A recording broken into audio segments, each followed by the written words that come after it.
As AZAPO, let us take this opportunity to express our gratitude to the Robert Sobukwe Trust for affording us this opportunity to say a few words on the occasion of the memorial service of Dr. Don Mattera, the legendary great Brazinger.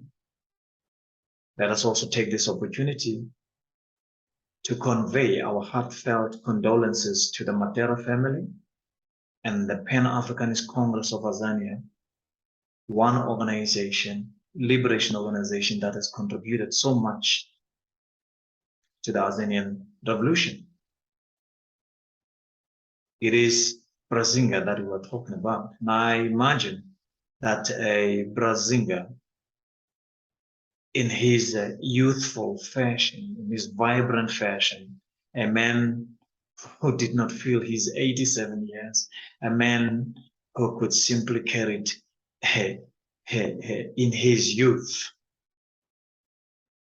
like a young person, carry that 87 years like a young person. He would be jumping up and chanting, "Sea and sand, my love, my land, God bless Africa. Sea and sand, my love, my land, God bless Africa," because Brazinger was sea and sand, the unity of sea and sand. He was full of love for his people, because Brazinger was land, my land, God bless Africa. And there is this amazing connection between Brazinger and Frantz Fanon, between Brazinger and Malcolm X. There is this mixing of blood that gives a birth to the product Frantz Fanon. There's also this mixing of blood that gives birth to Malcolm X. And then you see this mixing of blood, you know, doing the same thing in the march of time to Brazinger. And we can see, we can imagine, you know, the grandmother to Brazinger saying to herself, "There is nobody who's going to tell me what to do and what not to do. There is nobody who's going to cage me, restrict me. There is nobody who's going to confine me. There is nobody who's going to imprison me. There is nobody who's going to tell me or command me what to love or what to love."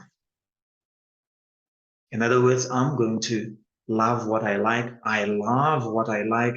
And we see the grandmother to Brazinger, you know, coming into coming into touch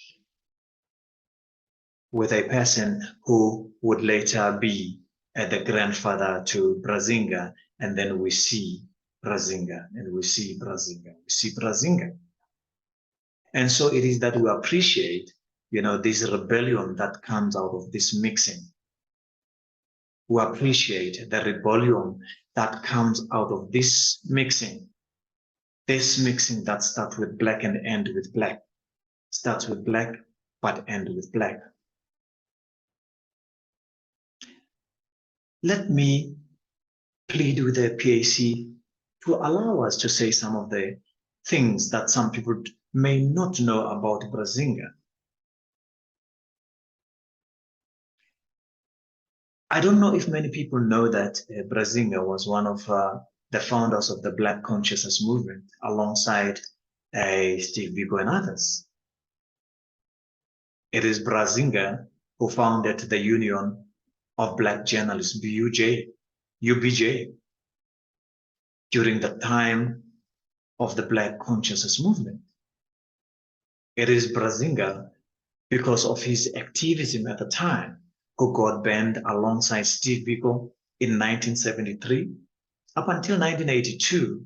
And it is during this time, you know, that Black consciousness penetrates the heart and soul of Brazinger to an extent that Brazinger feels that he has to turn his back on gangsterism. That was the order of the day, you know, in our townships all over the country. In Westbury, in Sophia Town, we see Brazinger saying that my sword my sword is not going to be directed to the black flesh anymore. No black blood is going to spill because of my sword. We can see Brazinga say that a self-hatred by a black person must stop. We can see Brazinga saying a war against the enemy and peace amongst Africans. We can see and hear Brazinga saying, Asimkawati udagi siampile.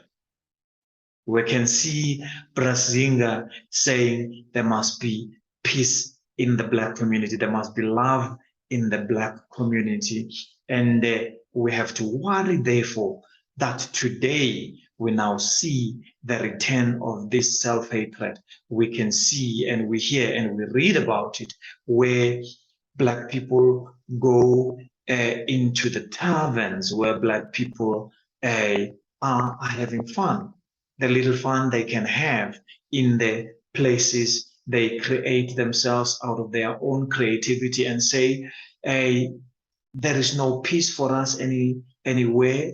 There is no recreation for us anywhere in these small places, in these places called Mikuku Amajoyombe or shacks or RDPs. We will still find place to enjoy ourselves. But we can see when black people are enjoying themselves in these places, there are other black people who move in and then shoot at these black people randomly.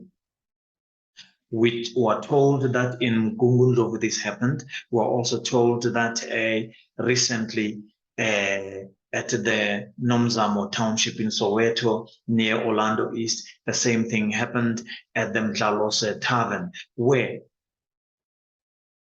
some black people just decided that they would empty 130 rounds of AK-7 ammunition into other black people. So it was that these black people just moved in and they did not care. They did not mind that or who was in there. They did not care to know the names of the black people in there. They did not care to know where are they from, who are their parents. They did not know whether they have children or not. They did not care whether they have families or not. It was enough that the people inside those taverns were black people, and these black people just killed. They killed other black people randomly and senselessly.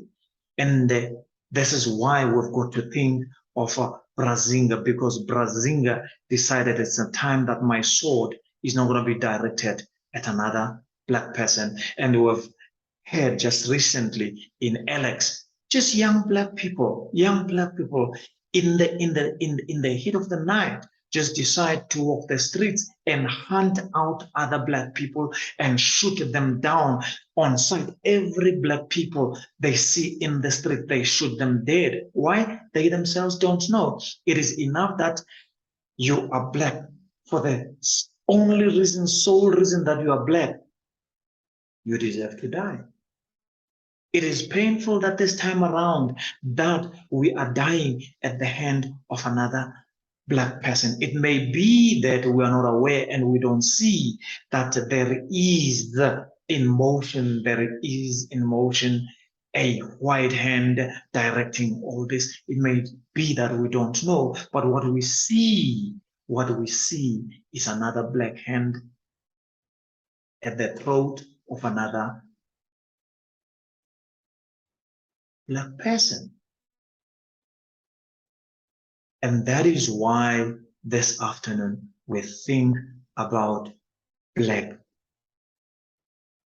Brazinga, African Brazinga. Brazinga wrote a poem for James Matthews. Brazinga wrote a poem for Gladys Thomas, not even for them. But Brazinga wrote this poem on the occasion of the banning of the poems of James Matthews and Gladys Thomas.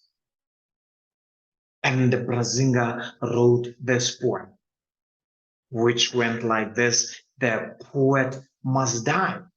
The poet must die.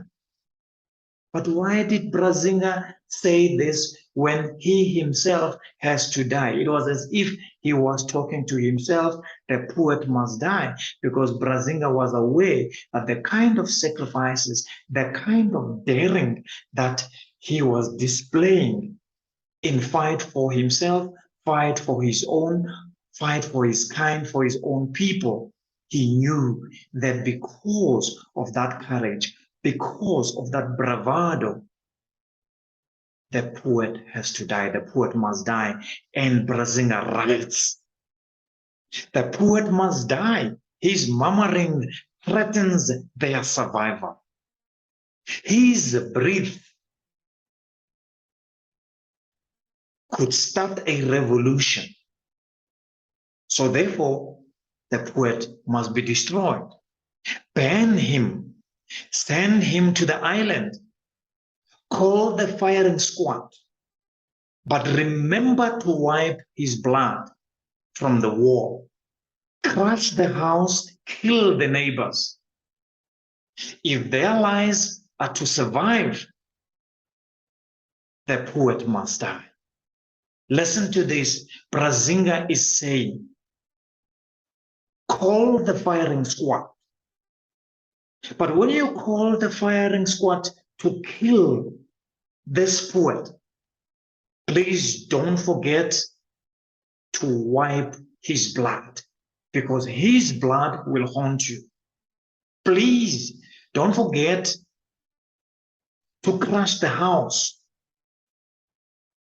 because if you don't do that, the house of blackness will haunt you. If you don't wipe his blood from the wall, his blood will haunt you. But also don't forget to kill the neighbors, because if you don't do that, the neighbors, black people, Africans, will haunt you. Black people will revenge his blood. So the poet must die. As the poet dies, we say the poet lives forever. Long live Brazil. Long live.